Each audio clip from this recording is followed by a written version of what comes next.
ሰላም ሰላም እንዴት ናችሁ? ዶክተር ልሳን ወርቅ ሚኪያስ ነኝ። ሰሞኑን ጠፍቻለሁ አይደለ? እንግዲህ ትንሽ ስራ ቢዚ አድርጎኝ ነው እና የጤና ቪዲዮዎችን እንደተለመደው እንቀጥላለን መስራት ማለት ነው። እናንተም አዲስ ከሆናችሁ ሰብስክራይብ ማድረጋችሁ እንዳትረሱ። ለዚህ ቻናል ሰብስክራይብ በማድረግ ቤተሰብ የሆናችሁ እንደዚህ ፖስት ማድረጋቸውን ጤና ነክ ቪዲዮዎችን እንዲደርሷችሁ ሰብስክራይብ አድርጉ ማለት ነው። ከወደዳችሁት ላይክ አድርጉት። ለሌላ ሰው ይጠቅማል ብላችሁ ካሰባችሁ ደግሞ ሼር የሚለውን እንትን በመንካት ሼር አድርጉ። ሀሳብ አስተያየታችሁን እንደተለመደው በኮሜንት ሴክሽን ላይ ጻፉልኝ፣ አነባለሁ፣ የቻልኩትን እመልሳለሁ ማለት ነው። ስለዚህ ዛሬ የምንነጋገረው ስለ ሳምባ ምች ወይም ደግሞ ኒሞኒያ ነው። እንግዲህ ስለ ኒሞኒያ ምንነቱ፣ ምልክቶቹ፣ መከላከያ መንገዶቹና አጋላጭ ሁኔታዎቹን እንነጋገራለን። አብራችሁን ቆዩ። እንግዲህ ኒሞኒያ ወይም ደግሞ የሳምባ ምች ማለት የሳምባ ኢንፌክሽን ማለት ነው። እንግዲህ ኢንፌክሽን በተለያየ ምክንያት ሊመጣ ይችላል። በባክቴሪያ፣ በቫይረስ እንዲሁም ደግሞ በፈንገስና በተለያዩ ተህዋሲያን አማካኝነት ኒሞኒያ ወይም ደግሞ የሳምባ ምች ሊመጣ ይችላል ማለት ነው። እንግዲህ ኒሞኒያ በየአመቱ በአለማችን ላይ ከ450 ሚሊዮን ሰዎች በላይ ይጠቃሉ ማለት ነው። ስለዚህ ሲግኒፊካንት ነምበር ነው፣ ትልቅ ቁጥር ነው። ስለዚህ ስለ ኒሞኒያ ማወቅ ያስፈልገናል ማለት ነው። ምልክቶቹን በምናይበት ጊዜ እንደ የህመሙ ደረጃ ቢለያይም አብዛኛውን ጊዜ የኒሞኒያ ወይም ደግሞ የሳምባ ምች ሳል፣ ትኩሳት እንዲሁም የደረት ህመም ሊኖረው ይችላል። እንግዲህ ሳሉ አክታም ሊኖረውም ላይኖረውም ይችላል እንደየ የዲዚዝ ሁኔታ ወይም ደግሞ እንደየ ሲቪሪቲ፣ እንደ ስቴጁ፣ እንደየ ስቴጂንጉ፣ እንደ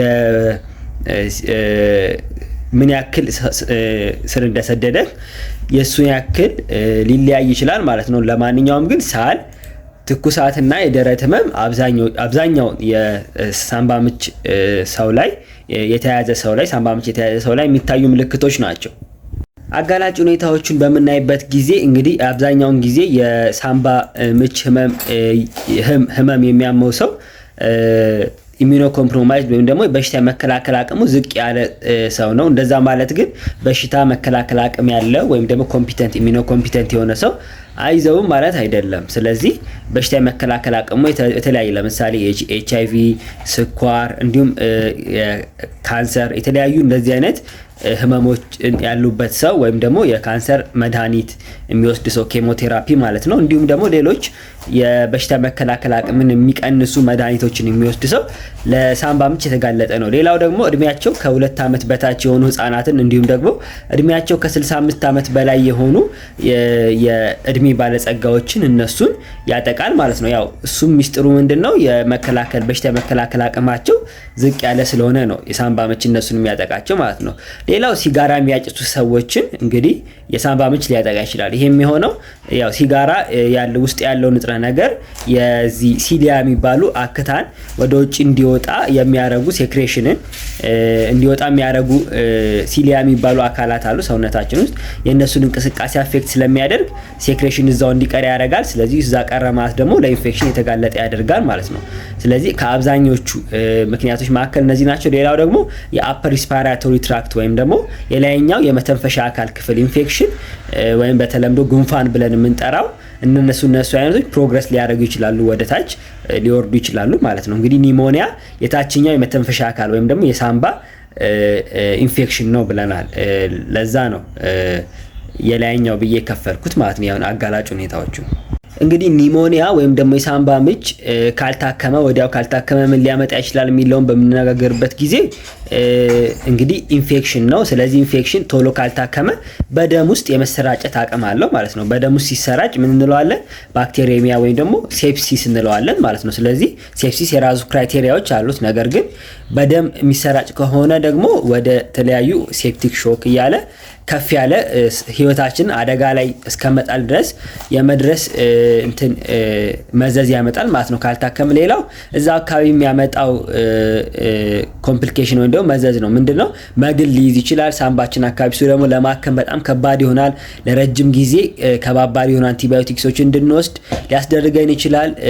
ሌላው ደግሞ ይሄ የሳምባ መቆጣት እንግዲህ ውሃ ነክ ነገሮች ሳምባ ውስጥ እንዲጠራቀሙ በማድረግ መተንፈስ ራሱ እስኪያቅት በራሳችን መተንፈስ እስኪያቅተን ድረስ ጋዝ ኤክስቼንጅ ኖርማሊ የሳምባ ጥቅም ምንድነው? ጋዝ ኤክስቼንጅ ነው። ከደም ውስጥ ያለው ካርቦን ዳይኦክሳይድ ወደ ሳምባ መጥቶ ሳምባ ውስጥ ያለው ኦክሲጅን ደግሞ ወደ ደም የሚሄድበት ሰዓት ነው። ስለዚህ እነዛ ነገሮች በውሃና በተለያዩ ፍሉዶች በሚሞሉበት ጊዜ በዚህ በኒሞኒያ ምክንያት ያ ነገር አቺቭ ላናደርገው እንችላለን። ስለዚህ ውሃ በመሞላት በራሳችን ኦክሲጂኔሽናችን አቺቭ ላናደርግ እንችላለን። እሱ ደግሞ ወደ አይሲዩ እና ወደ ከፍ ወዳለ የመተንፈስ ችግር ወደ ሪስፓይራቶሪ ፌለር ወደምንለው ሊያመጣን ይችላል ማለት ነው።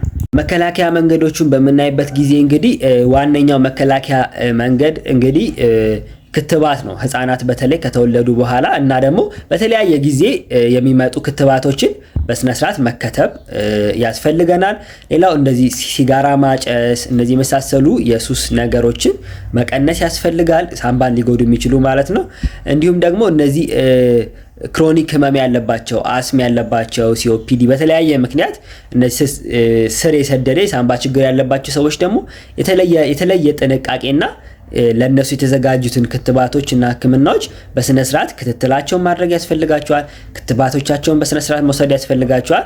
ቶሎ ህመሙ ከመጣ ደግሞ ኢንፌክሽኑ ከመጣ ደግሞ ቶሎ መታከም ያስፈልጋል ማለት ነው።